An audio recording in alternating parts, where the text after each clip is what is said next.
C'est très intéressant parce qu'en fait, le numérique est au cœur de ces questions-là. Là où le lien est intéressant, c'est finalement que le numérique, il rabat les cartes. Aujourd'hui, à Monistrol-sur-Loire, on peut avoir les mêmes outils et réussir aussi bien qu'à Paris. C'est ça qui est extrêmement intéressant. Il y a une question sociale qui est énorme dans le numérique. Il y a la question d'ambition, de l'égalité des chances qui est permise grâce au numérique finalement. Aujourd'hui, on vit connecté et on a avec nous Monsieur Thierry Varg ici, qui est le dirigeant fondateur de la société DT Web. Donc c'est une agence de développement qui est spécialisée dans la création d'applications, le développement d'applications sur smartphone. Alors vous avez actuellement 9 salariés, si on est bien renseigné, et vous êtes l'illustration finalement du développement d'une nouvelle économie, celle que je viens de nommer le New Deal numérique. C'est Gilles Babinet qui a défini ça. Pour bien préciser les choses, le New Deal numérique, c'est le titre d'un rapport de l'Institut Montaigne de Gilles Babinet qui s'est bien penché sur ces questions. Ouais. Et l'idée, effectivement, c'est de dire comment aujourd'hui, en 2016, il y a un New Deal que l'on connaît, au même titre que le New Deal de l'après-guerre. Ouais. Donc finalement, la question, c'est de savoir si l'innovation, elle était possible il y a 15 ans en Haute-Loire, à Brioude. Je vais dire oui, et je vais développer après. Oui. Je vais d'abord rebondir sur ce que vous avez dit, je ne me rappelle plus votre... Catherine, pardon. Catherine, j'ai un regard un peu différent sur ce qu'a dit tout à l'heure à l'écran le neurologue dont vous parliez. Il y en a eu deux. Il y a eu le professeur Roudet et Idriss Aberkan. Alors, je ne sais pas quel des deux. Je vais vous expliquer la chose en fait. Et ça, pour faire aussi un rebond sur ce que nous dit Elliot depuis ce matin. Vous avez dit tout à l'heure, et là je m'inscris différemment dans l'analyse, pas en faux, différemment. Vous avez dit que pour apprendre, il fallait s'obliger à avoir du plaisir. S'obliger, non. Ok. Alors, on parle de la même chose. Je vais vous faire répéter en fait. Non, surtout pas s'obliger. Le plaisir, on s'oblige pas. Pour apprendre, il faut savoir que le cerveau, j'en ai discuté tout à l'heure en aparté, le cerveau pour acquérir des connaissances, ça passe par deux choses fondamentales. On va dire utiliser de l'énergie, donc travailler, utiliser de l'énergie, et ce même volume, cette même quantité, doit apporter la même quantité de plaisir. C'est différent, d'accord, dans ce que j'avais compris, dans votre analyse.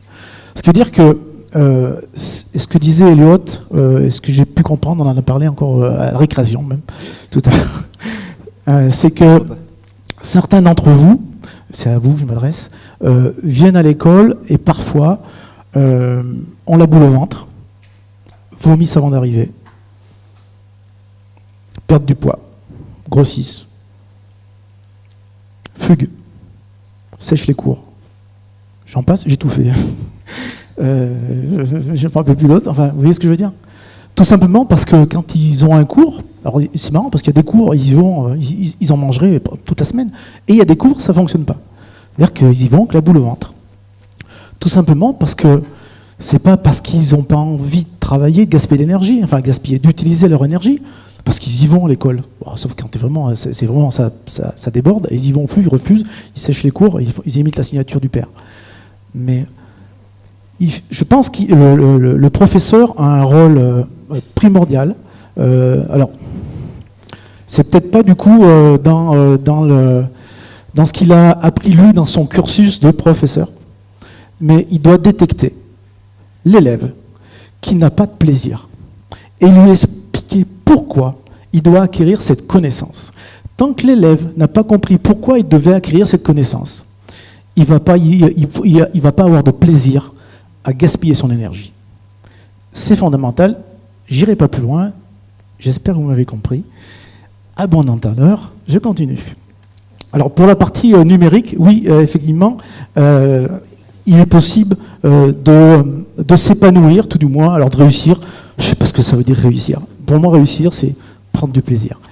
Il est possible de prendre du plaisir au fin fond de l'Auvergne, même si l'Auvergne est grande, majestueuse avec ses volcans. Il y a une dimension féerique.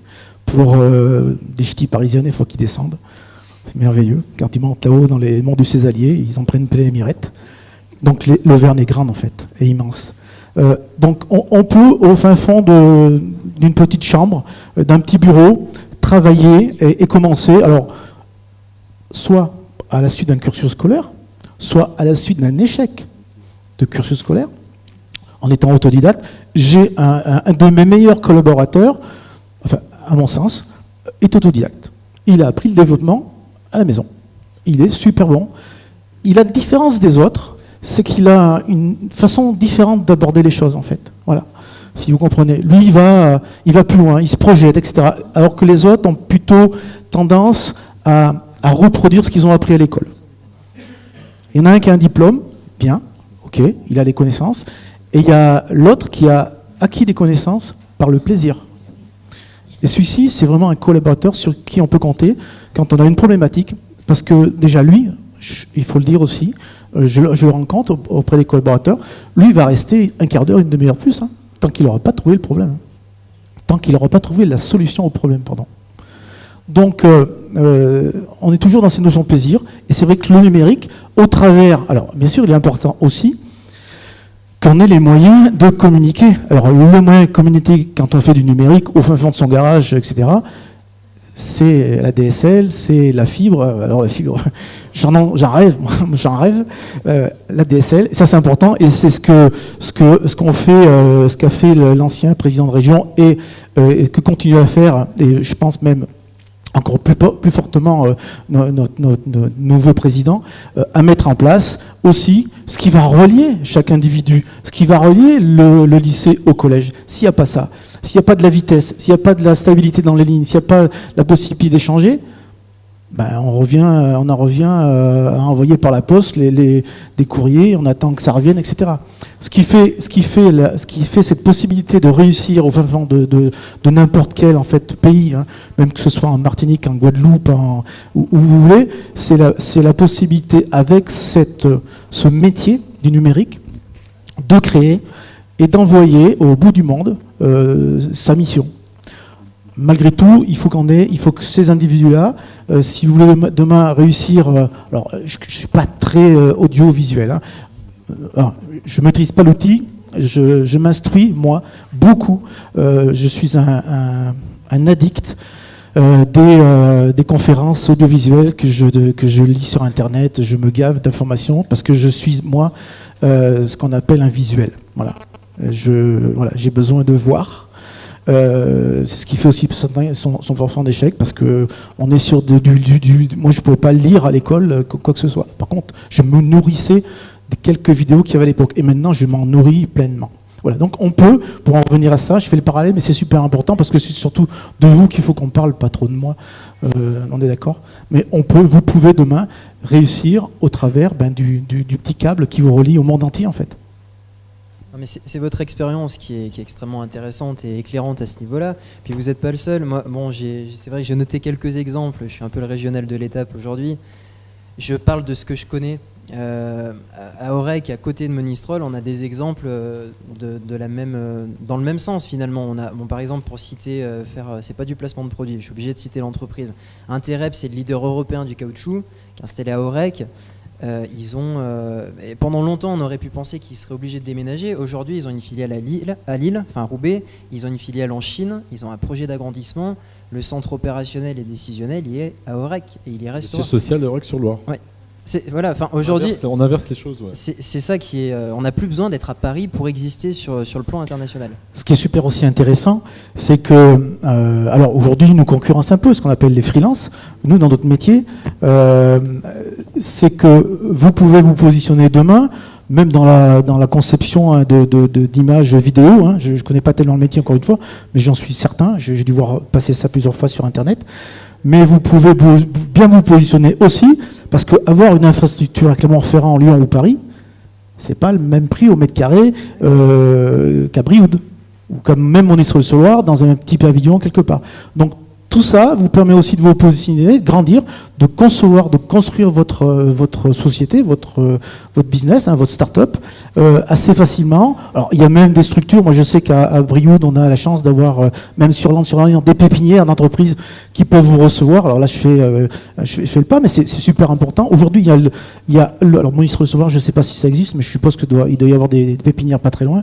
Je ne sais pas trop, hein. Je connais plus mon côté là-bas, mais vous avez la possibilité de monter votre start-up, de louer un bureau pour 50 € par mois, avec le téléphone, la photocopie mutualisée, la secrétaire mutualisée. C'est génial, quoi. Ce que j'avais pas, moi, il y a 20-30 ans. Donc, il y a sur notre territoire et au fin fond de notre territoire, et j'invite, alors c'est dommage que M. Wauquiez ne soit pas là, mais j'aurais voulu qu'il l'entende, mais je lui dirai peut-être tout à l'heure s'il revient, mais je lui dirai, il faut absolument qu'il... alors mettre des pôles sur Clermont, Lyon, ou à Monistrol, c'est bien, mais il y a le petit village qui est à 30 bornes d'ici. Le mec, il est bien chez lui. Il voit ses arbres, il respire, le petit ruisseau qui passe à côté. Il a besoin de ça pour se nourrir. C'est super important pour être bien, pour que son être soit bien. Et donc, on ne va pas le pousser à venir. Alors au lycée, bien sûr. S'il n'a pas la connaissance, il faut qu'il vienne au lycée pour avoir les bases, on est d'accord là-dessus.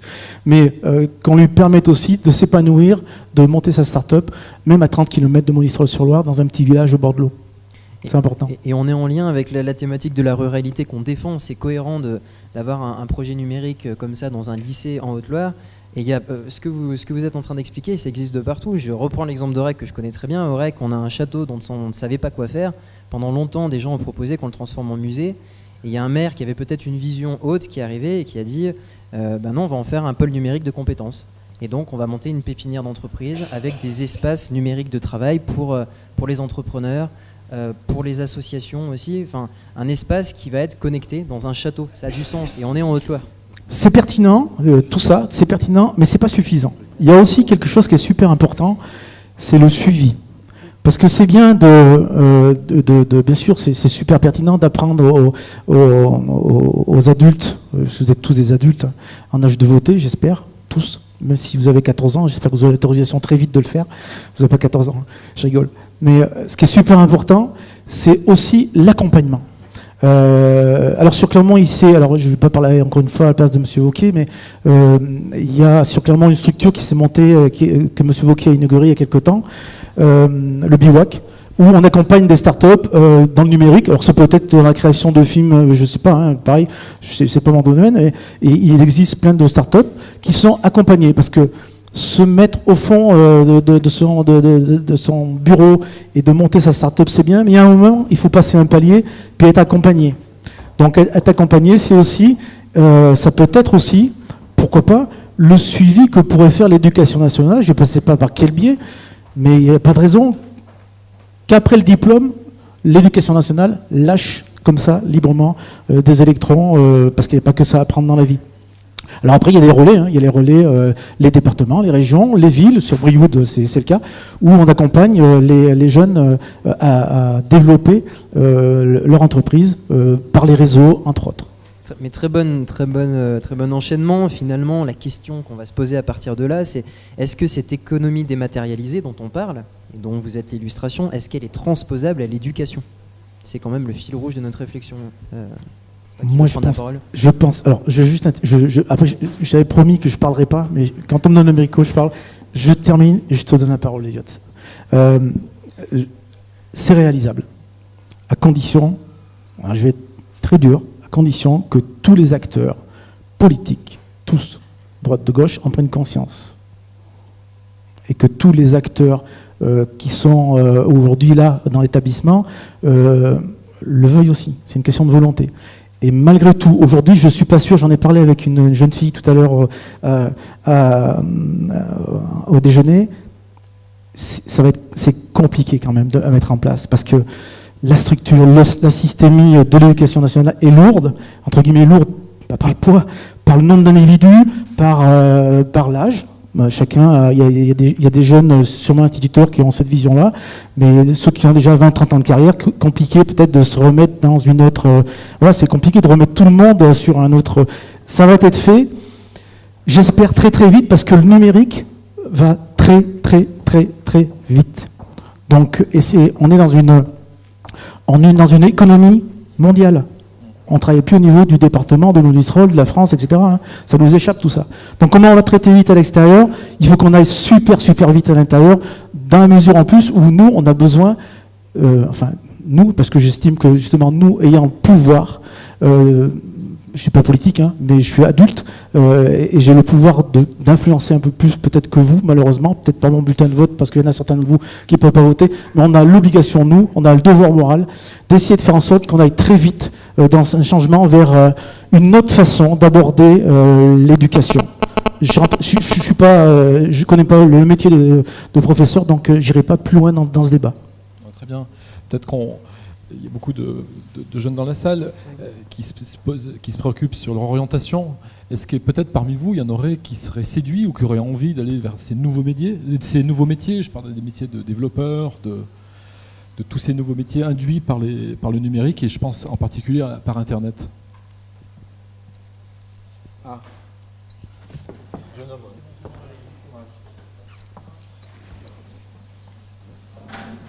C'est vrai que Donc ouais, ces nouveaux métiers-là sont assez intéressants parce que c'est quelque chose de nouveau, c'est quelque chose qu'on peut améliorer, à laquelle on est sûr d'avoir, qu'on peut participer dans l'amélioration de la vie de chacun, d'une façon ou d'une autre, quoi. Ouais, ça. Est-ce qu'il y en a qui parmi vous déjà ont une sensibilité, je pense au codage par exemple? On parle de langage, c'est peut-être même déjà une nouvelle forme de langage, le PHP, le HTML ou d'autres structures qui auraient envie ou qui se sentiraient des accointances par rapport à juste pour parler un peu de notre métier sans aller simplement dans l'image, je vais vous donner une image. Il y a, on va dire, en 2000, ce qu'on appelait un webmaster, ça vous parle? Eh bien, il était webmaster. Il était bon en marketing, il était bon en infographie, il était bon en optimisation de la fluidité d'une page à l'autre, je ne me rappelle plus le terme exact. Aujourd'hui, dans le métier du numérique, c'est comme à l'hôpital. Vous avez les spécialistes des yeux, des cheveux, des vieux, des jeunes, des moins jeunes, des bébés, etc. Il y a vraiment c'est incroyable, quoi. Donc si vous avez cette fibre numérique, ça m'étonnerait que vous ne trouveriez pas un métier dans ce grand métier qu'est le numérique qui vous fasse pas kiffer, franchement. Je parle comme vous. Peut-être des réactions, Catherine Jean-Joseph, par rapport à cette question. Est-ce que l'économie dématérialisée est transposable à l'éducation? Votre point de vue là-dessus? Bien sûr, les jeunes que nous avons, quand ils sont arrivés à l'école, ils ont été les premiers à créer la chaîne Miroir sur le web. Ça a été évident pour eux. C'est eux qui animent le site de l'école. Je vous invite d'abord à aller le consulter, écolemiroir.fr, www.écolemiroir.fr. On travaille sur le 360 degrés, forcément, toujours.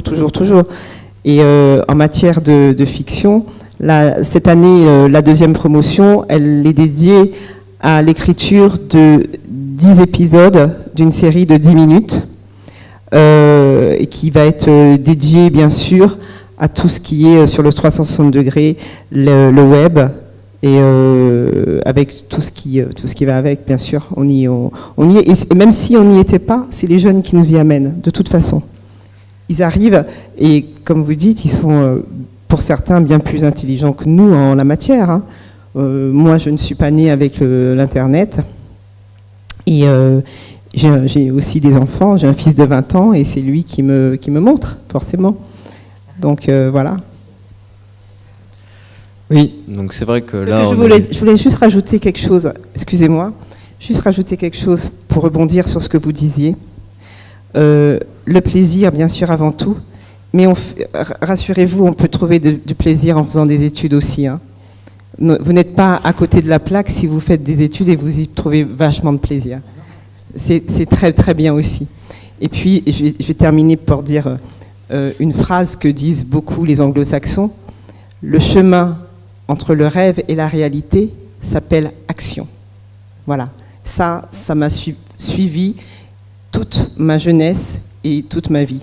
C'est pour ça que je me lève le matin, pour l'action. Dans cette veine-là, je dirais, pour rebondir sur ce que tu viens de dire, Catherine, c'est que apprendre fait plaisir, parce qu'on découvre et on voit très bien que ça entraîne une mécanique de réjouissance, disons. Mais travailler aussi peut être...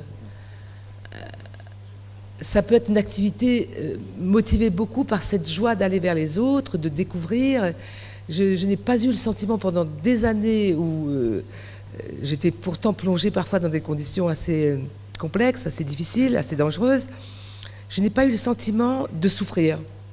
On avait peur parfois, mais l'idée de s'ennuyer, je ne me suis jamais ennuyée. Donc si vous pouvez trouver quelque chose qui vous permette de vous épanouir tout en gagnant votre vie, mais que ça ne devienne pas un lieu de perdition pour vous-même, ça, ce serait vraiment une chance. Et je vous souhaite de connaître cette chance-là, c'est de travailler, de développer une activité qui vous permette d'être aussi en accord avec vous-même, à ce que vous voulez être.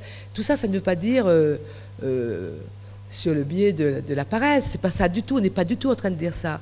On est en train de dire qu'on peut devenir une personne excellente, ou en tout cas efficace dans sa profession, en y gagnant sa vie, tout en étant absolument équilibré et en adéquation avec son propre mental. Je repense beaucoup à ce que vous dites là, parce que ça me tourmente d'une certaine façon que des jeunes se sentent à la fois mal à l'aise, peut-être mal aimés, ou incompris, à l'âge qui est le vôtre. C'est pas possible. Vous n'avez pas une minute à perdre. Vraiment pas une minute. Vous n'avez aucune excuse de vous ennuyer. Pardon si je parais vieux jeu. Pourquoi? D'abord parce que la vie est très très très brève. Ça passe vraiment vite. Si vous croyez qu'entre votre âge, notre âge, qu'il y a un très long océan, vous vous trompez totalement. Ça passe vraiment vite. Donc ne vous trompez pas de direction.